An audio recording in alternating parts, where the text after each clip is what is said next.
Hello, my name is Frank Clegg, and I've spent over 40 years in the technology sector. My most recent position is a president of Microsoft Canada. In my career, I've seen the tremendous benefit that technology can provide. I've also seen the potential harm if technology is not implemented correctly. And I believe our current implementation of wireless technology is not safe. That's why I co-founded Canadians for Safe Technology and why I joined the business advisory group of the Environmental Health Trust. I am especially concerned about our current implementation of 5G wireless technology. And the more research I do and the more experts I talk to, the more concerned I become. Now, there's no doubt that there are benefits such as autonomous vehicle and faster download speeds. At the same time, I think there is potential harm.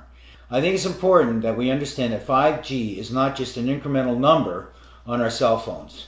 In fact, over 230 scientists and researchers from 41 countries around the world have formally written to the United Nations, their member nations, and the World Health Organization, expressing their concern over the planned rollout of 5G technology, especially for vulnerable populations such as children, pregnant women, and the environmentally sensitive.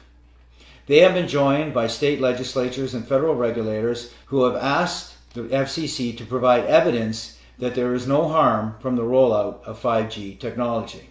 There is no doubt that the engineers and businesses and companies that roll out technology are well-meaning. However, their focus is on being first to market and getting new products into the market as efficiently and quickly as they can. I am not aware of any research or studies by my industry or related industry that deal at all with the health or safety effects of wireless technology. Here are some important facts about 5G. 5G technology has not been tested. I am not aware of a single study that shows that 5G technology is safe. 5G, as in all other wireless technology, gives off radio frequency radiation, which is absorbed in the human body and accumulates in the human body. One segment of 5G technology are millimeter waves. Millimeter waves are used by the US and Israeli government in their active denial systems, which are used for crowd control. And what they do is they provide a very painful reaction in the skin organs of the body. We have no idea what the impacts will be to human health if that kind of millimeter wave technology is used and we are exposed to it 24 hours a day, 7 days a week. There are significant proven health effects from wireless technology and wireless devices. These include insomnia, headaches, fatigue, heart palpitations, all caused by exposure to wireless devices and the radiation from them. More serious symptoms and conditions include heart arrhythmia, infertility, tinnitus, numbness or tingling in the extremities, diabetes, cancer, and permanent DNA damage. Mental health is also impacted, with increased anxiety, depression, rises in ADHD and autism, mood swings, and emotional instability. In fact, all of these health factors and conditions have risen exponentially over the last 30 years, and hundreds of studies that show proof of biological harm from wireless devices. Most recently, in 2018, the National Institute of Health's National Toxicology Program released the findings of a 14-year, $25 million study that showed clear evidence of harm in terms of cancer and permanent DNA damage. This study, several months later, was verified by the prestigious Ramazzini Institute out of Italy, which found the same results. Now you may ask how a product that has this potential harm could ever be released to the market and to the public for public use. Well, the way the process works is the FCC regulates all wireless devices and products associated with them. Unfortunately, the FCC is made up of previous telecom executives, lawyers, and engineers. It does not have any scientists or doctors that you would expect to be involved with the regulation of potentially harmful products. In fact, the FCC guidelines are 20 years out of date without any major significant improvement. Countries such as China, Russia, Italy, and Switzerland have safety guidelines that are 100 times safer for their citizens. The FCC guidelines are based on small, short-term, infrequent exposure. They do not worry about the accumulated effects for multiple devices. They don't measure or monitor exposure 24 hours a day or 7 days a week. And they have no special consideration for children, pregnant women, or those who have shown environmentally sensitivities to wireless radiation. In addition to the concerns about the guidelines, there is actually no oversight provided by the FCC, and in fact the telecommunications industry is self-policing.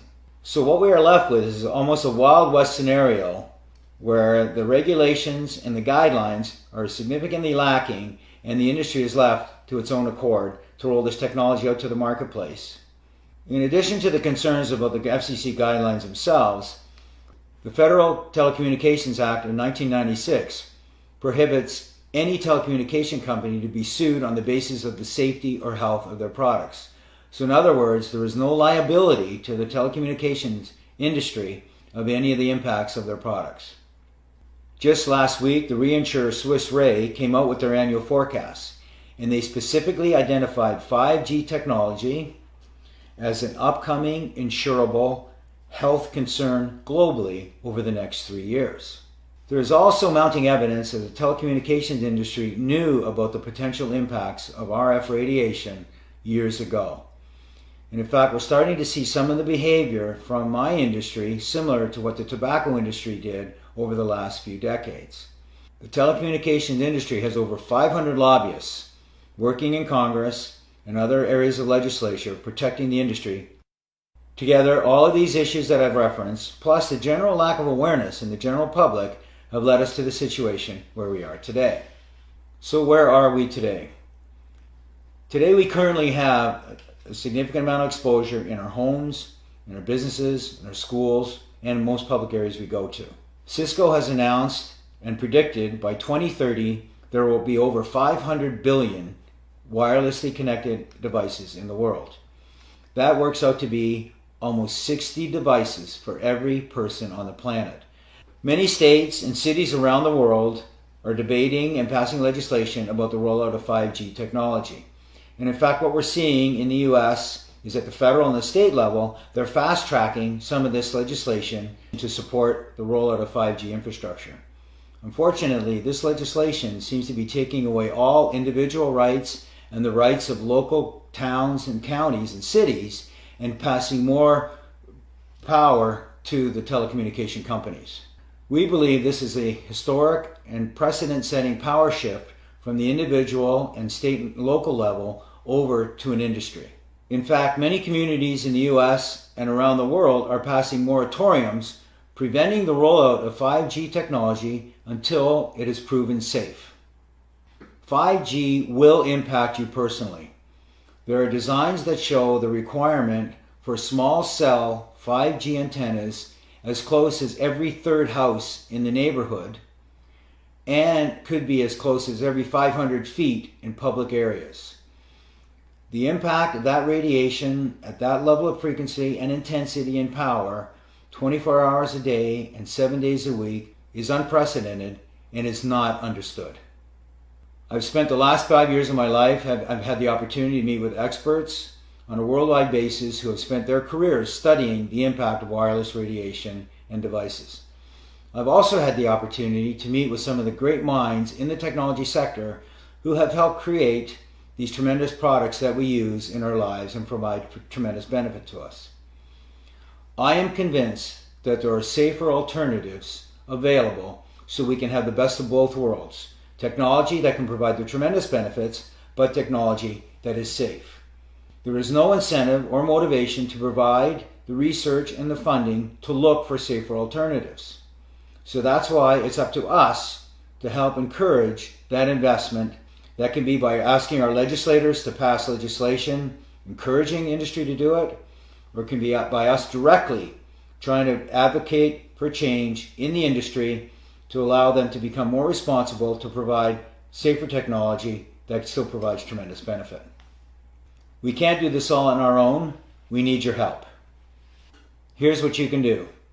The most important thing is to get educated. We have provided a little bit of an overview and some of the scientific evidence that shows there's a potential harm. But now you have to take the initiative. There are some tremendous websites, Canadians for Safe Technology, the Environmental Health Trust, saferemr.com, and the Physicians for Safe Technology. There are also other resources that are listed at the end of this video. We encourage you to spread the word, share this information, share the video with your coworkers, with your family, with your friends, with legislators at the state and federal level. Even your local school boards can have an impact if they choose to engage. Ultimately, your knowledge is in your power, and your power is in your hands. I fundamentally believe we can have the best of both worlds. That is access to the technology and the tremendous benefits it provides, but in a safe manner. We are advocates for safe technology, not no technology. I thank you for your time.